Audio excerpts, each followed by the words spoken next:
Cette exposition s'appelle « Un parfum de violette au milieu des barbelés » et elle met en avant le parcours d'un jeune poilu qui se prénomme Félix Duchalet.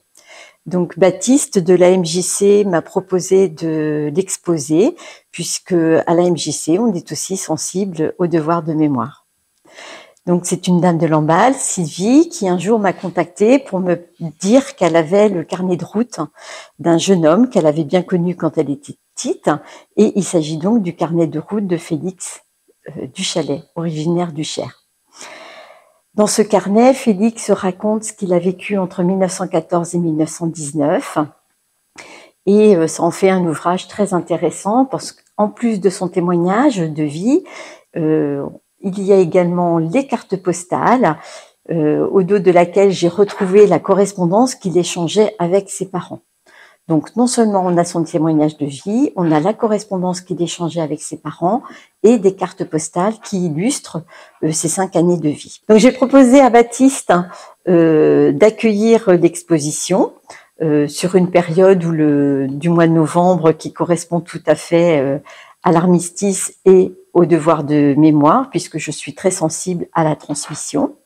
Donc Baptiste a tout à fait compris mon engagement de transmission et a accepté d'accueillir cette exposition qui est accessible à tous les publics, notamment les écoles primaires, mais surtout les collèges et les lycées, bien évidemment. L'exposition comprend 11 tableaux et sur chacun d'entre eux se trouve un QR code et en le scannant, ça nous dirige vers un extrait du témoignage de Félix, lu par le bibliothécaire de Trédaniel, qui a fait du théâtre. Cette exposition est visible du 14 au 22 novembre inclus.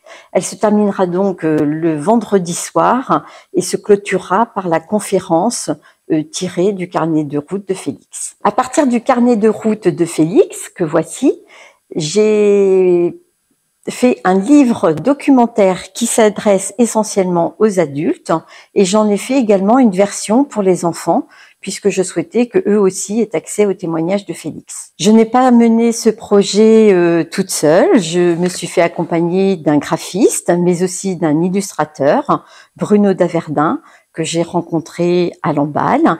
Donc c'est donc lui qui a fait la première de couverture du livre adulte et qui a fait toutes les illustrations du livre enfant. Les stages de formation, j'adore faire des carnets de voyage et j'avais envie d'en faire un sur Lamballe. Et c'est comme ça que j'ai rencontré Martine, en fait, en dessinant sur les bords du Cosson. Je dessinais et en fait, elle m'a interpellé, elle m'a parlé d'un projet, et le projet de faire un livre, en fait. Et au bout d'un moment, ça a matché et en fait, du coup, elle m'a proposé beaucoup plus tard, parce qu'elle avait perdu mon numéro, en fait, de faire ce projet-là. Mais au final, on a commencé ça assez rapidement et donc j'ai pu illustrer donc la première de couve en grand, donc voilà, avec des techniques que j'affectionne particulièrement, donc l'aquarelle et l'encre de Chine. Et ensuite, j'ai fait des illustrations aussi pour la partie du livre enfant, avec aussi beaucoup de crayons de couleur et des choses assez colorées, qui ont quand même un imaginaire un peu différent de l'esprit guerre, mais qui permet aussi de toucher une touche de positif. Je me suis mis à mon compte en tant qu'auto-entrepreneur pour justement vivre un peu plus du côté dessin, parce que j'aime bien la formation autour du dessin et j'anime des cours le mardi soir à Artel et je vends aussi à des boutiques de créateurs au Transat à Pléneuf-Valentin. Vendredi prochain, le 22 novembre, aura lieu une conférence dans la salle des Augustins de la MJC à 20h. Vous pourrez arriver dès 19h pour voir l'exposition et ensuite assister à la conférence où je développe 6 grands sujets traités par Félix.